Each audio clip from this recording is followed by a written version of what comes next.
Starmer is betraying the interests of this country, it's all cloaked in nonsense about international law. Parliament needs to play a major role investigating this whole sorry tale. It's a humiliation, basically. I'm Allister Heath, and once again I am responding to some of the excellent reader comments on my latest article on the China espionage scandal rocking Keir Starmer's government. We begin this week with a question from Tim Weir. It was George Osborne who set the UK government's positive line on China, from which successive governments have been rowing back.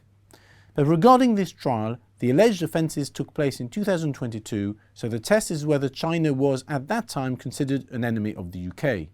How can a government that took office in July 2024 substantiate this? So Tim, yes, of course, the catastrophe here was when the Conservatives under George Osborne and David Cameron decided to become very, very friendly with China. In their partial defence, the whole of the Western world was making a terrible mistake at the time. Many of us thought that China was basically going to become a Western economy as it got richer. It was this end of history fallacy that Francis Fukuyama famously wrote about. But as the years went by, it became increasingly apparent that many of these authoritarian nations had only embraced aspects of the free market economy to become richer as a tool, but that their societies and governments weren't becoming liberal societies, they were not becoming pro-Western. For the last few years, it's been quite clear in Britain too that China is a major problem. And this really happened after Donald Trump became president during his first term. So I think that by 2022, it's quite clear that the government thought that, and the authorities thought that China was a major problem. But in any case, the point you raise is really what Labour is saying. Starmer is pretending that he can't retrospectively point out that China was an enemy of Britain at the time the alleged offences took place. I don't buy that. I don't think any expert buys that. First of all, I think the Tories and the establishment were quite clear, even in those days, that China was a major problem. And secondly, there's no reason why experts from the government couldn't simply testify and say China was a major problem at the time, China's a major problem today, so clearly here's the evidence you need for the trial to go ahead. The next question comes from Roger Kerr. As a free market capitalist, I'm not a fan of Keir Starmer or his government. Understatement. But I do not understand the hatred with which the Western press frames China, and your rhetoric follows suit. For sure, China is an economic superpower, but militarily they have little history of being an aggressor. Let's stop being critical of other countries and instead look to ourselves and ask, how can we make our system better? Roger, I agree that we should obviously make ourselves better. We've got major problems here in Britain and across the West. But I disagree about your views on China. I think China is a rabidly imperialistic nation. They are supporting Iran, which is an enemy of the West. They have saved Russia from collapse following Putin's vicious attack on Ukraine. They are basically were very sympathetic to Hamas. They asked Israel to stop fighting back immediately after October the 7th. They are a major threat to Taiwan. They spy on Western countries all over the world. They steal secrets from British and Western companies all the time. At home, they are terrible authoritarian regime. They have imposed a system of social credit and a vicious surveillance society on their people. They covered up the Wuhan COVID leak. That is now something that most security services all over the world believe happened, and which helped massively increase the national debt in this country. So I think China, on every front, is an opponent, an intellectual and ideological opponent of the idea of the West. We need to try and contain them. We certainly cannot tolerate their alleged spying on Britain. We have to do more, and I fear that Starmer is betraying the interests of this country by sucking up to them for short-term economic gain. The next question is from Not Zero, which I can assure you is not that person's real name. Starmer's Chagos giveaway deal obliges the UK to inform Mauritius before any US flights leave the airbase to attack third countries, i.e. China, Taiwan. Why did Herman put that clause in? Why did Starmer agree to it? Well, I don't know why they did that, and I have no idea whether that's actually effective at all. I doubt the Americans would tell anybody, and they probably wouldn't allow us to tell anyone anyway. The point is, that deal is a catastrophe. We are paying an ally of Beijing effectively for no reason at all. It's all cloaked in nonsense about international law.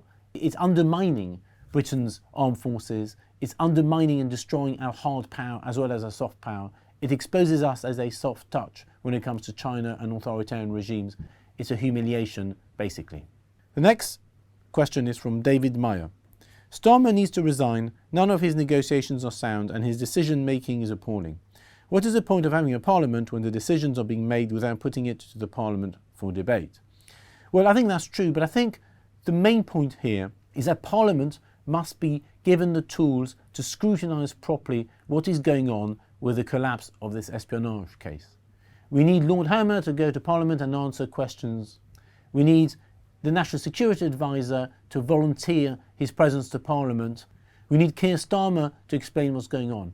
We need to find out why documents are not being published, why the China strategy is really not being published properly. We need to understand whether Parliament was misled, which in Britain would be a massive, massive issue and would lead to ministerial resignations. Parliament needs to play a major role investigating this whole sorry tale. It's just not good and not right that all of this stuff is coming out and that Parliament hasn't yet played a proper role in investigating it. The next question is from David Jones Locker. This is the scariest thing I have read in years. The civil servants surrounding the decision makers need to act in the public interest and whistle blow this whole thing wide open.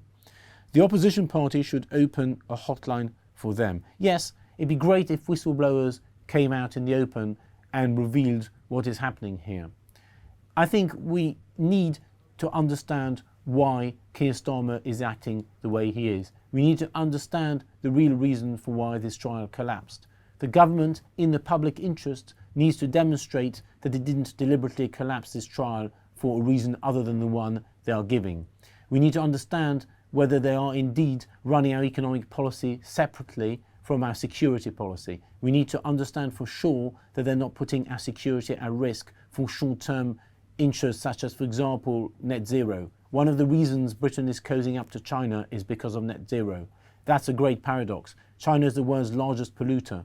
So there's a huge hypocrisy here, but Britain needs China to meet their net zero targets. We're going to ban petrol cars in a few years' time, so we need to import lots of cheap Chinese cars.